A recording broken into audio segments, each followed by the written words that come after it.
이 시간 하나님께서 우리에게 주신 말씀 보겠습니다. 에레미야 17장 7절에서 8절 말씀입니다. 구약성경 1078면입니다. 그러나 무릇 여호와를 의지하며 여호와를 의뢰하는 그 사람은 복을 받을 것이라. 그는 물가에 심어진 나무가 그 뿌리를 강변에 뻗치고 더위가 올지라도 두려워하지 아니하며 그 입이 청청하며 가무는 해에도 걱정이 없고 결실이 그치지 아니함 같으리라. 아멘. 여러분, 2025년 다니엘 기도회가 21일간에 있었습니다.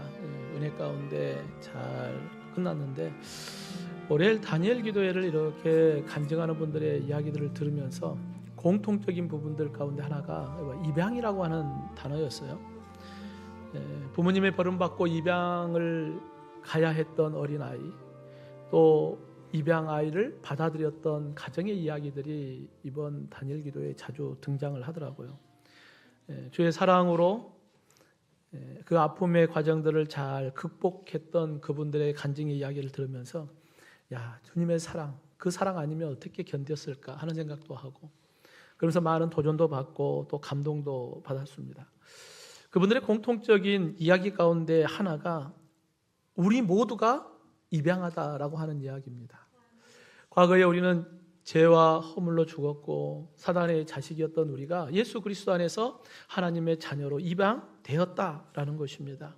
우리가 하나님의 자녀로 입양되어서 하나님의 나라, 천국이 우리의 것이 되었고 영원한 생명을 누리게 되었음을 우리가 고백하며 살아가고 있지 않습니까? 우리가 비록 이 땅에 발을 디디고 살아가지만 하나님을 아빠, 아버지라 부를 수 있던 이 모든 것이 하나님의 은혜요, 예수 그리스도의 십자가의 사랑임을 여러분 기억하기를 주님의 이름으로 축원합니다. 그 은혜가 오늘 이곳에 우리가 함께 모였고, 그 은혜 안에서 우리가 영과 진리로 하나님 앞에 최고의 예배가 되어져 가기를 간절히 원합니다. 여러분, 눈물의 선지자 에레미야는 하나님의 선택을 받은 백성이지만 하나님을 버리고 우상 숭배하고 악을 행하는 그들의 모습을 바라보면서 눈물을 흘리며 회개를 촉구하는 선지자의 사명을 우리가 보게 됩니다. 여러분, 눈물의 선지자 에레미야, 오늘 우리 주님께서 멸망의 길을 가는 수많은 사람들을 바라보면서 탄식의 눈물을 흘리지 않겠습니까? 내게 주어진 단 한 번의 인생, 그 인생을 어디에 뿌리를 내리느냐에 따라서 축복의 인생이 되기도 하고 또 저주의 인생이 되기도 합니다. 생명의 은혜가 있기도 하고 또 사망의 아픔이 있는 그러한 길을 걷기도 합니다. 어디에 믿음의 뿌리를 내리느냐가 매우 중요하죠. 오늘 단 한 번밖에 없는 우리의 인생, 에레미야 선지자의 이 입술을 통하여서 나는 어디에 뿌리를 내리고 사는가? 오늘 예배하는 저와 여러분, 우리는 모두 다 예수 그리스도 안에 믿음의 뿌리를 내리며 살아가고 있음을 믿습니다. 그 일을 위해서 우리는 더 깊이 믿음의 뿌리를 내려가는 믿음의 결단이 이 시간 우리 안에 일어나기를 주님의 이름으로 축원합니다. 이를 위해 먼저 믿음의 성도는 오직 여호와 하나님만을 의지하는 믿음의 뿌리를 내려야 합니다. 여러분, 썩은 동아줄이라는 말을 생각해 보십시오. 그게 내 생명줄인 줄 알았는데 그게 썩은 동아줄이어서 결국은 뚝 끊어져서 사망에 이르게 된다. 여러분, 수많은 사람들이 썩은 동아줄 붙잡지 말고 빨리 생명의 줄을 잡으라고 와서 이야기하지만 생명의 줄을 붙잡지 못하는 어리석은 모습, 알지 못해서 그럴 수도 있고 내 고집 때문에 생명의 줄을 붙잡지 못하는 어리석음도 있을 것입니다. 하지만 그 썩은 동아줄이 뚝 끊어질 때 어떤 생각을 하겠어요? 생명의 줄 붙잡을 걸 하다가 끝나는 거 아니겠습니까? 여러분, 매주 토요일날 우리 금내가 전도대가 노방 전도를 합니다. 전도 물품을 전하면서 선생님, 예수 믿고 천국 갑시다 라고 하는 복음을 전합니다. 어떤 분은 그 물품에 감사합니다 하지만 예수님을 만나지 못하는 이들도 있고, 어떤 분은 오히려 거절하고 화내면서 예수님을 믿지 않는 그러한 부분도 봐요. 그때마다 우리 전도대원들 마음은 좀 상처가 되겠죠. 그럼에도 또 복음을 전할 수밖에 없는 것은 복음이신 예수 그리스도를 믿어야만 영원한 생명을 얻는다는 것을 믿기 때문에 그러한 또 환경 속에서도 우리 전도대원들이 포기하지 않고 또 복음을 전하러 나아갑니다. 여러분 누가복음 16장에 보면 부자와 거지 나사로의 비유가 있습니다. 부자는 자주색 옷을 입고 고운 베옷을 입고 날마다 호의호식하며 즐겁게 살아가요. 그것이 이 부자에게는 성공이고 자랑이었죠. 하지만 그가 죽고 난 이후에 음부에서 고통 가운데 눈을 뜨게 됩니다. 불꽃 가운데 괴로워 나사로의 손가락에 물을 찍어 내 혀를 서늘하게 해달라고 간구하는 모습을 봐요. 어떤 게 참된 성공이고 어떤 게 참된 자랑일까? 여러분 사람들이 볼 때는 화려하고 풍성한 그러한 모습을 보면서 야, 저 사람은 성공한 사람, 저 사람은 대단한 사람 칭찬할 수 있겠지만 이 세상에 잠시 잠깐 그냥 화려함, 풍성함, 마치 신기루와 같이 사라질 것, 아침에 태양이 떠오르면 사라져버릴 안개와 같은 것, 이게 바로 이 땅에 살아가는 우리의 삶의 모습이 아니겠습니까?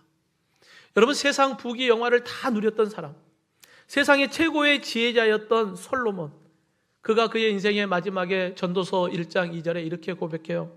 전도자가 이르되 헛되고 헛되며 헛되고 헛되니 모든 것이 다 헛되다라고 하는 고백을 합니다. 여러분 이 세상의 것이 영원하면 모를까? 이 세상이 영원한 건 아니잖아요. 잠시 잠깐 우리가 머무는 그날에 우리가 그냥 누리며 사는 것입니다. 하지만 시간이 다 되면 주님이 부르시면 이 모든 것을 다 내려놓고 떠나야 하는 우리의 인생 아니겠습니까? 세상 성공의 길을 걸었던, 세상에 자랑할 것이 참 많았던 바울, 다메섹에서 부활의 예수님을 만나고 난 이후에 그의 모든 자랑을 나는 배설물로 여긴다고 고백해요.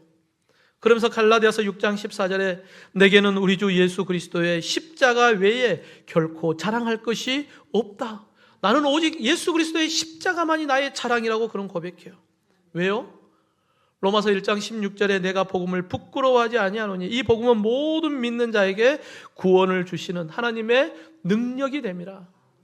오직 예수 그리스도 그 십자가의 능력이 나에게 영원한 생명을 주시기에 나는 오직 십자가만이 나의 자랑입니다 라고 하는 그 바울의 고백을 우리가 듣습니다.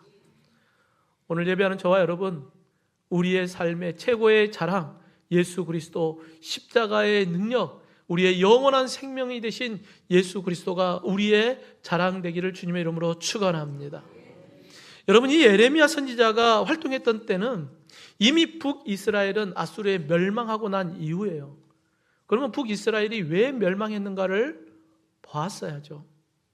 북이스라엘이 우상 숭배하고 악을 행하는 하나님을 떠나버리는 그러한 가운데 결국은 아수르에 멸망했거든요. 그러면 이 남유다가 북이스라엘의 멸망의 과정을 통하여서 야, 우리는 하나님만 의지하며 살아야겠다, 그런 결정을 했으면 얼마나 좋았겠습니까? 하지만 남유다 또한 선한 왕이었던 요시아 왕 이후에 점점 타락의 길을 걸어갑니다. 북이스라엘이 걸었던 그 멸망의 길을 남유다도 똑같이 걸어요. 에레미야 5장 1절에 보면 너희는 예루살렘 거리로 빨리 다니며 그 넓은 거리에서 찾아보고 알라. 너희가 만일 정의를 행하며 진리를 구하는 자를 한 사람이라도 찾으면 내가 이 성읍을 용서하리라 라고 말씀해요. 의인 몇 명요? 한 사람이에요. 여러분 소돔과 고모라는 의인 10명이 없어서 멸망을 받았어요. 그런데 남유다는 그보다도 더 타락했다라는 거예요. 의인 한 명이 없어서 하나님의 심판을 받습니다. 자신의 민족을 사랑했던 눈물의 선지자 에레미야, 남유다 백성들을 향하여 회개를 촉구합니다.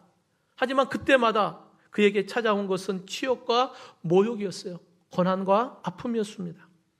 여러분 만약에 여러분이 에레미야 선지자라고 생각해 보십시오. 이스라엘 백성들을 향하여서 회개하라고 복음을 선포하는데 그때마다 치욕과 모욕이 다가오고 힘들고 아픈 고난의 상황들이 나타난다면 여러분 어떻게 하겠습니까? 내가 이거 해야 되냐? 나만 예수 믿고 구원받으면 됐지 뭐. 그런 마음 들지 않겠어요? 여러분 에레미야 선지자도 인간이잖아요. 인간이기 때문에 에레미야 선지자도 복음을 전하면 고난과 핍박이 찾아오는 것, 그것 때문에 나도 이제 그만해야지 하는 생각하지 않았겠습니까? 에레미야 20장 9절 내가 다시는 여호와를 선포하지 아니하며 그의 이름으로 말하지 아니하리라. 나 이제 안 해. 했단 말이에요.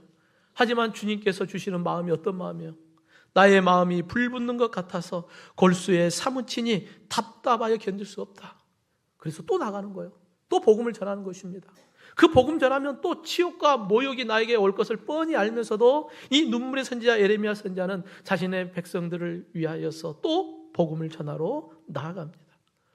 성도 여러분, 우리도 예레미야 선지자처럼 하나님께서 주신 직분과 사명 앞에 때로는 힘들고 어려움이 있죠. 그때마다 내가 이걸 꼭 해야 되느냐 하는 생각도 들기도 합니다. 그럼에도 또 하나님이 우리에게 주신 마음이 있잖아요. 하나님이 주신 직분과 사명이기 때문에 또 그 어려움을 또 감당해 가고 있지 않습니까? 우리 옆에 분과 함께 인사해 봅시다. 대단하십니다. 예, 앞뒤 분과 인사합시다. 아우, 대단하십니다. 예. 야, 웬만 한번 던져버릴 거 그러잖아요. 에이, 나 안 해. 할 수 있는데 감당하고 있잖아요. 주님이 주신 마음이기 때문에 예레미야 선지자처럼 눈물을 흘리며 그 일을 우리가 감당하고 있지 않습니까? 오늘날에도 수많은 사람들 멸망의 길을 향하고 있어요.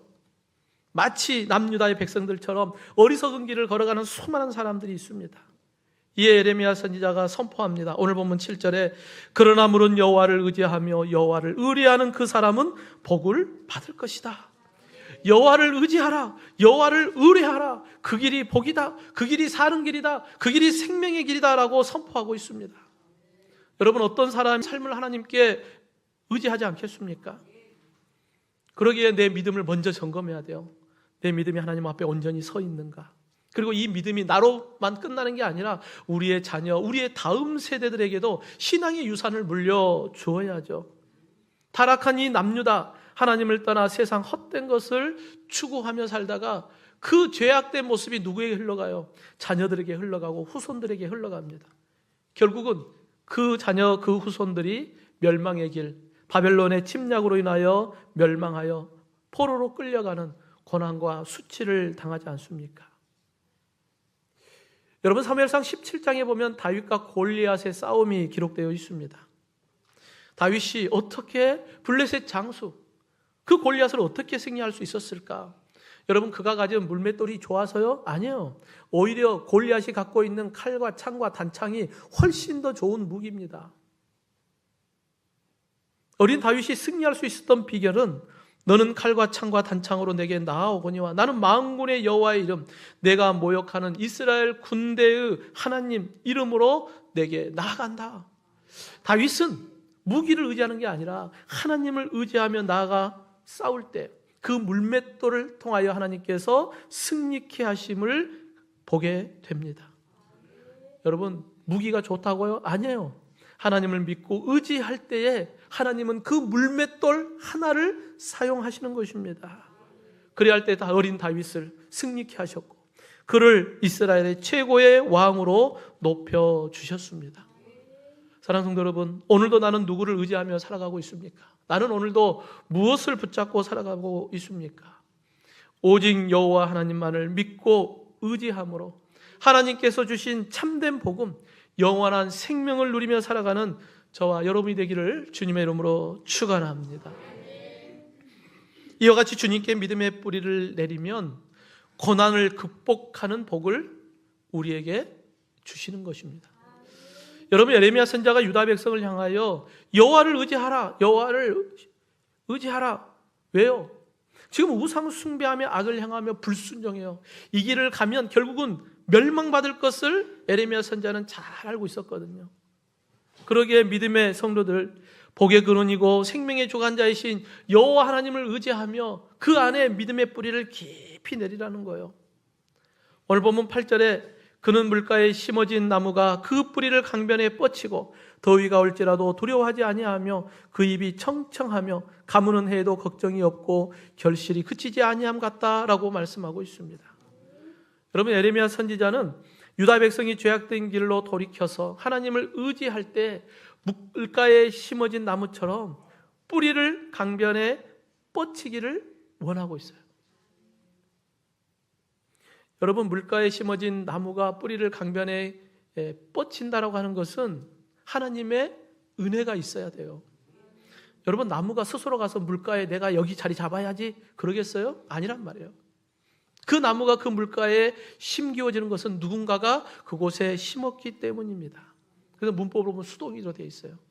여러분, 여호와 하나님을 온전히 믿고 의지하며 주의 길, 생명의 길을 걸어가는 것은 내가 아니에요. 하나님의 은혜가 있어야 하는 것입니다. 하나님이 저와 여러분에게 영원한 생명, 영원한 하나님의 나라 천국 백성을 우리를 삼아주신 것은 내가 수고하고 노력해서 되는 것이 아니에요. 모든 것이 누구의 은혜요? 하나님의 은혜예요. 그러니까 우리가 할 것은 뭐예요? 그 하나님의 은혜 안에 머물면 되는 것입니다. 그 나무가, 물가에 심은 나무가 강변에 뿌리를 깊이 내리는 것처럼 우리가 하나님의 은혜 안에서 믿음의 뿌리를 깊이 내리면 되는 것입니다. 온전히 하나님을 경외하고 온전히 하나님을 의지하며 사는 삶이 하나님께서 기뻐하는 우리의 삶의 모습이 아니겠습니까? 그래야 할 때 우리에게 삶에 어려움이 없을까요? 아니에요. 그럼에도 우리에게는 여러 가지 어려움이 찾아옵니다. 여러분, 예수 믿으면 문제없다? 아니에요. 예수 믿지만 여전히 우리의 삶 가운데 생각지도 않는 일들이 우리에게 다가오기도 합니다. 한 번만이 아니라 파도처럼 밀려오기도 합니다. 오히려 예수님을 믿는 믿음이기 때문에, 믿음의 삶을 살아가기 때문에 오히려 더 우리가 감당해야 할 어려움들이 더 많을 수도 있어요. 사도 바울은 로마서 8장 17절에 자녀이면 또한 상속자 곧 하나님의 상속자요 그리스도와 함께한 상속자니 우리가 그와 함께 영광을 받기 위하여 고난도 함께 받아야 한다라고 우리에게 말씀하고 있습니다. 하나님의 영광이 우리에게 약속되어 있고 영원한 천국이 우리의 것이지만 우리가 이 땅에 사는 날 동안 우리가 감당해야 할 일이 있다는 거예요. 왜요? 하나님의 자녀이기 때문에 그래요.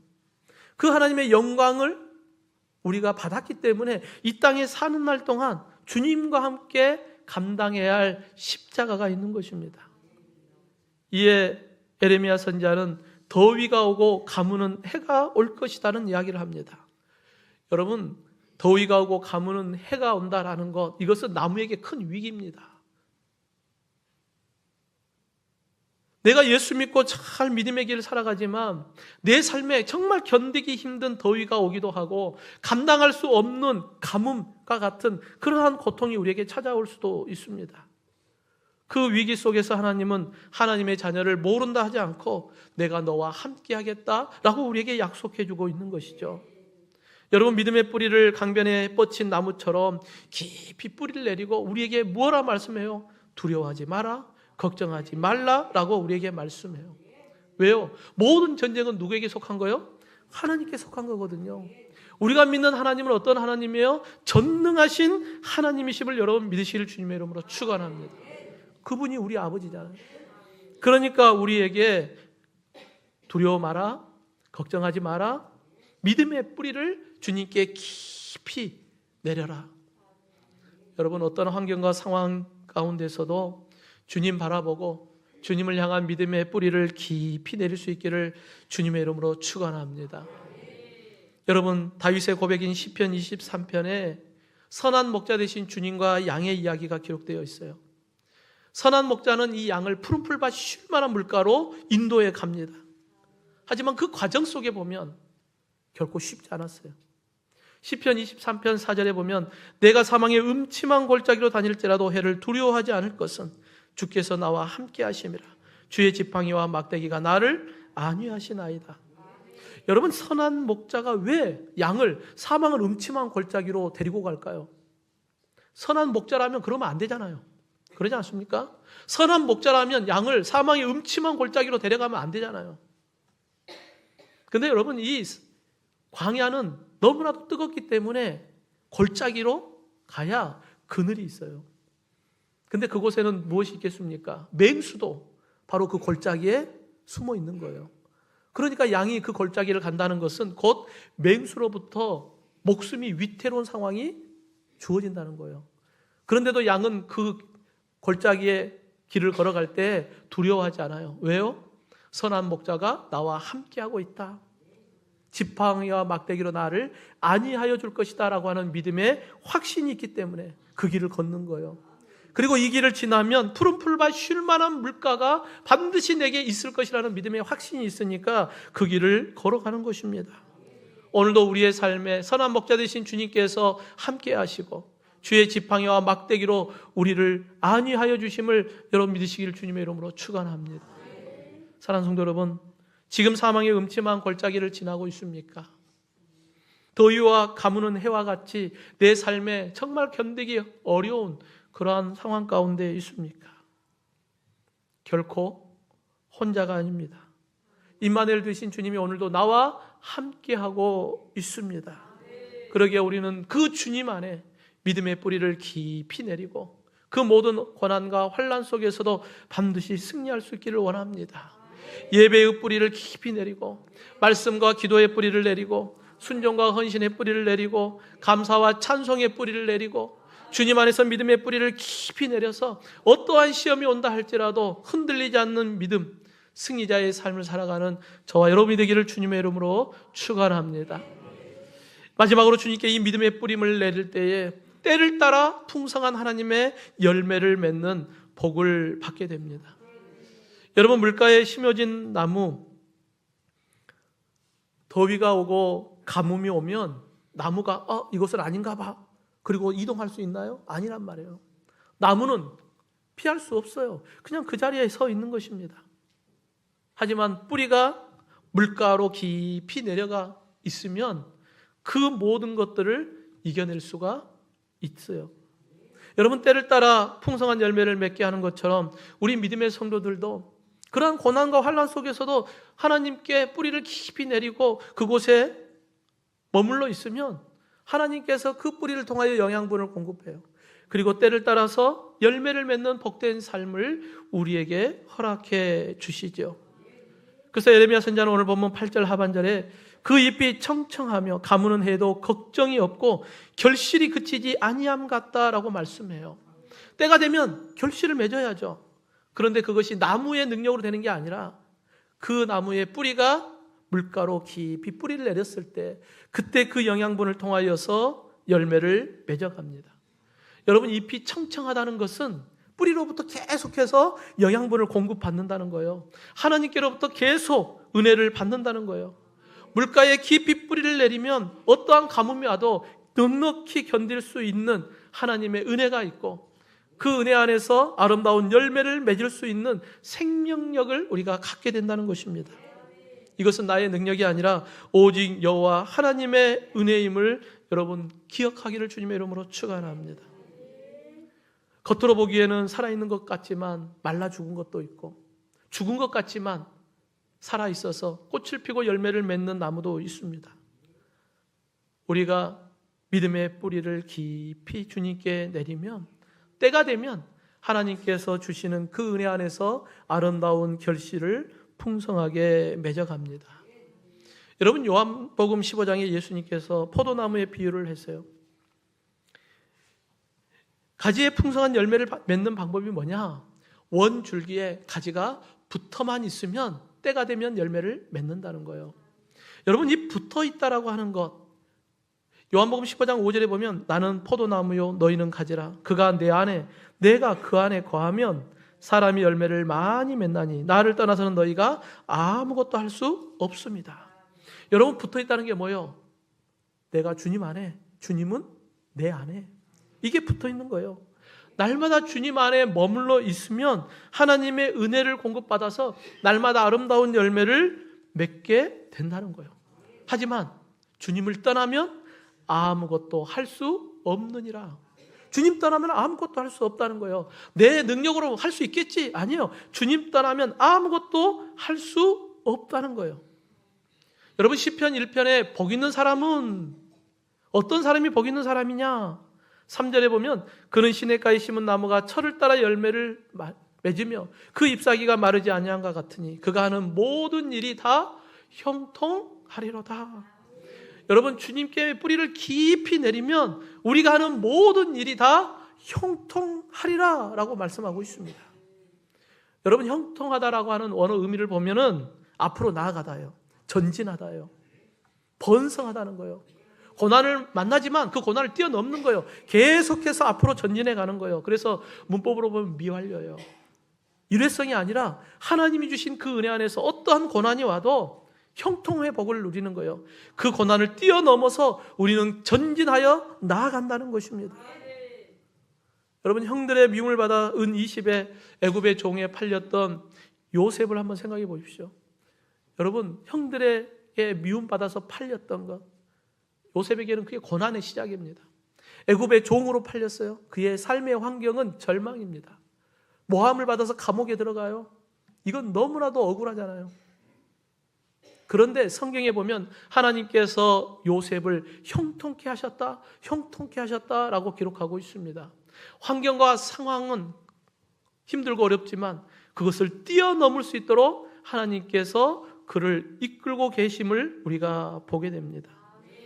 결국은 이 요셉을 애굽의 총리로 세우고 자신만의 승리가 아니라 자기의 가족들이 애굽으로 돌아와서 살 수 있도록, 그리고 이 요셉을 통하여 정착했던 이스라엘 백성들이 번성하여 민족을 이루는 일에 매우 중요하게 쓰임받지 않습니까? 하나님께 믿음의 뿌리를 깊이 내릴 때 하나님께서 요셉에게 형통의 복을 주셨던 것처럼 오늘 예배하는 저와 여러분, 어떤 어려움을 만난다 할지라도 형통의 복을 누릴 수 있기를 주님의 이름으로 축원합니다. 오늘 본문에서 예레미야 선지자는 눈물을 멈추지 않아요. 하나님을 떠나버린 남유다 백성들, 지금은 번성한 것 같고 지금은 문제 없는 것 같지만 결국은 점점 그들로 하여금 실패의 길, 멸망의 길을 바라보는 그들을 바라보면서 여전히 예레미야 선지자는 눈물을 흘리죠. 결국 하나님을 떠난 남유다 백성들, 바벨론의 침략으로 인하여서 3차에 걸쳐서 어려움을 당해요. 그리고 3차에 걸쳐서 포로로 끌려가는 아픔도 겪습니다. 그리고 결국 BC 586년에 바벨론의 멸망을 당합니다. 하나님의 임재의 장소였던 예루살렘은 불타버렸고 예루살렘 성은 회파되고 남아있는 이스라엘 백성들은 애굽을 비롯한 주변 국가들로 뿔뿔이 흩어지게 됩니다. 하나님을 떠난 자에게는 이와 같은 실패, 절망, 아픔이 있는 것입니다. 우리가 어디에 뿌리를 내리며 살고 있는가 매우 중요해요. 일본의 한 분재장인이었던 사람이 수십 년 동안 아름다운 나무를 잘 길러요. 그러니까 사람들이 와서 묻습니다. 어떻게 이렇게 오랫동안 건강하게 유지할 수 있습니까? 그때 이 장인이 이렇게 이야기해요. 사람들은 나무의 가지와 잎만 봅니다. 그러나 뿌리가 건강해야 나무가 건강한 것입니다. 그래서 이 장인은 늘 나무의 뿌리를 확인한다는 거예요. 오늘 예배하는 저와 여러분, 우리의 뿌리가 어디에 있는가? 세상에 뿌리를 내리고 있는가? 아니면 주님께 뿌리를 내리고 있는가? 하나님과의 관계를 우리가 날마다 점검해 보아야 합니다. 사랑하는 성도 여러분, 복의 근원이신 여호와 하나님만이 우리가 믿고 의지할 때 우리에게는 하나님의 약속의 복이 있습니다. 어떠한 삶이 온다, 삶의 시험이 오기 어려움이 온다 할지라도 주님께 깊이 믿음의 뿌리를 내리면 그 모든 시험을 이겨낼 수 있습니다. 그리고 그 모든 삶의 풍성한 열매를 맺을 수 있습니다. 우리의 삶의 열매뿐만 아니라 우리를 통하여 또 다른 생명의 열매를 아름답게 맺어가는 저와 여러분, 오직 여호와 하나님만을 의지하고 주님께 깊이 뿌리를 내리는 저와 여러분이 되기를 주님의 이름으로 축원합니다.